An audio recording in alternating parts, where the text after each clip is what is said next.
Écoute, nous sommes dans un monde où beaucoup de croyants suivent la religion, mais ils ne suivent pas réellement Jésus.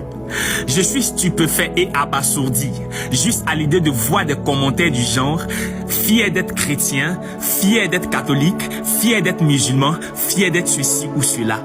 Au contraire, beaucoup de gens confondent Jésus et la religion, alors que ce sont deux réalités très différentes.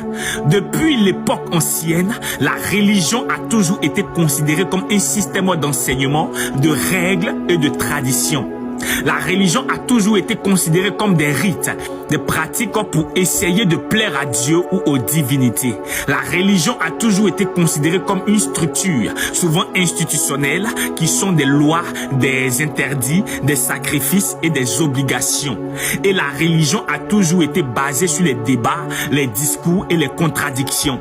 En ce qui concerne Jésus, Jésus n'est pas venu fonder une religion, mais apporter une relation vivante avec Dieu. Il dit dans Jean 14, verset 16, « Je suis le chemin, la vérité et la vie. Nul ne vient au Père que par moi. » Ce n'est pas une doctrine humaine, mais une personne vivante qui relie l'homme au Père.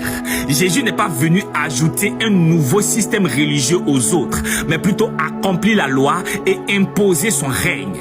Jésus n'est pas venu enseigner la religion, mais il est venu réconcilier les hommes avec le Père et donner l'Esprit Saint pour que Dieu habite en nous. Jésus n'est pas venu montrer que le royaume des cieux consiste seulement en paroles, mais en démonstration et en puissance.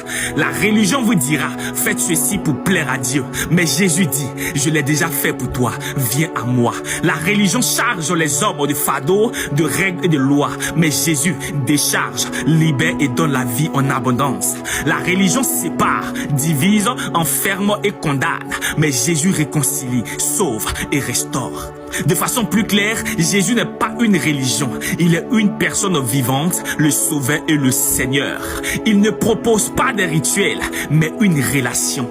Il ne demande pas d'abord une pratique extérieure, mais un cœur transformé par l'amour de Dieu. Comme le corps a plusieurs membres, ainsi est le Christ. Tous, juifs ou grecs, africains ou européens, américains ou asiatiques, nous avons été baptisés d'un seul esprit pour former un seul corps. Le corps n'est pas un seul membre, mais plusieurs. L'œil, la main, le pied, l'oreille, chacun a une fonction unique et indispensable. Aucun membre ne peut dire à l'autre, je n'ai pas besoin de toi. Les membres les plus faibles sont nécessaires et ceux qui paraissent les moins honorables reçoivent plus d'honneur. Quand un membre souffre, tous souffrent. Quand un membre est honoré, tous se réjouissent. Vous êtes